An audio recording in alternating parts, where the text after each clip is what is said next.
Welcome back, citizens of India. Today, we're going to do an educational video of nationalism in India in history 10th standard. So, let's start. Nationalism in India. As you have seen, modern nationalism in Europe came to be associated with the formation of nation states. It also meant a change in people's understanding of who they were and what defined their identity and sense of belonging. New symbols and icons, new songs and ideas were forged in new links and redefined the boundaries of communities. In most countries, of this making of new national identity was a long process. How did this consciousness emerge in India? In India, as in Vietnam and many other colonies, the growth of modern nationalism is intimately connected to the anti colonial movement. People began discovering their unity in the process of their struggle with colonialism. The sense of being oppressed under colonialism provided a shared bond that tied many different groups together.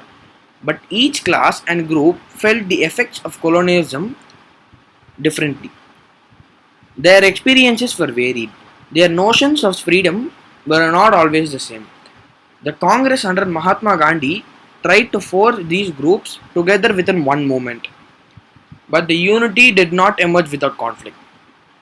In an earlier textbook, you have read about the growth of nationalism in India up to the first decade of the 20th century. In this chapter, we will pick up the story from the 1920s and study the non-cooperation movements and civil disobedience movements. We will explore how the Congress sought to develop the national movement, how different social groups participated in the movement, and how nationalism captured the imagination of people. The First World War and non-cooperation movement. In the years after 1919, we see the national movement spreading to new areas, incorporating new groups, and developing new modes of struggle. How do we understand these developments? What implications did they have? First of all, the war created a new economic and political situation. It led to a huge increase in defense expenditure, which was financed by war loans, increasing taxes. Custom duties were raised and income tax introduced. Through the years, war prices increased, doubling between 1913 and 1918, leading to extreme hardship for common people. Villages were called upon to supply soldiers, and the forced recruitment in rural areas caused widespread anger. Then, in 1918 to 1919 and 1920 to 1921, crops failed in many parts of the country, resulting in acute shortages of food. This was accompanied by an influenza pandemic. According to the census of 1921, 12 to 13 million people perished as a result of famines and the epidemic. People hoped that their hardships would end after the war was over, but that did not happen. At this stage, a new leader appeared and suggested for a new mode of revolt. The idea of Satyagraha. Mahatma Gandhi returned to India in January 1915. As you know, he had come from South Africa where he had successfully fought the racist regime with a novel method of mass agitation which he called Satyagraha. The idea of Satyagraha emphasized the power of truth and the need to search for truth. It suggested that if the cause was true and if the struggle was against injustice, the physical force was not necessary to fight the oppressor. Without seeking vengeance or being aggressive, a Satyagrahi could win the battle through non-violence. This could be done by appealing the conscience of the oppressor. People, including the oppressors, had to be persuaded to see the truth, instead of being forced to accept the truth through use of violence. By this struggle, the truth was bound to ultimately triumph. Mahatma Gandhi believed that this dharma of non-violence could unite all Indians. After arriving in India, Mahatma Gandhi successfully organized Satyagraha movements in various places. In 1916, he travelled to Champaran, Bihar to inspire the to the struggle against the oppressive plantation system. Then in 1917, he organized a Satyagraha to support the peasants of the Kedar district of Gujarat, affected by crop failure and plague epidemic. The peasants of Kedah could not pay the revenue, and were demanding the revenue collection be relaxed. In 1918, Mahatma Gandhi went to Ahmedabad to organize a satyagraha movement amongst cotton mill workers. 1.2 The Rowlatt Act. Emboldened with this success, Gandhiji in 1919 decided to launch a nationwide satyagraha against the proposed Rowlatt Act. This act had been hurriedly passed through the Imperial Legislative Council despite the united oppression of the Indian members. It gave the government enormous powers to repress political activities and allowed the detention of political prisoners without trial for 2 years. Mahatma Gandhi wanted non-violent civil disobedience against such unjust laws, which would start with a hartal on April 6th. Rallies were organized in various cities. Workers went on strike in railway shops and shops closed down. Alarmed by the popular upsurge and scared by the lines of communication such as railways and telegraphs would be disrupted, the British administration decided to clamp down on the nationalists. Local leaders were picked from Amritsar and Mahatma Gandhi was barred from entering Delhi. On 10th April, the police in Amritsar fired upon a peaceful procession, provoking widespread attacks on banks, post offices and railway stations. Martial law was imposed and General Dyer took command. On April 13, the infamous Jallianwala Bagh incident took place. On that day, a crowd of villagers who had come to Amritsar to attend a fair gathered in an enclosed ground of Jallianwala Bagh.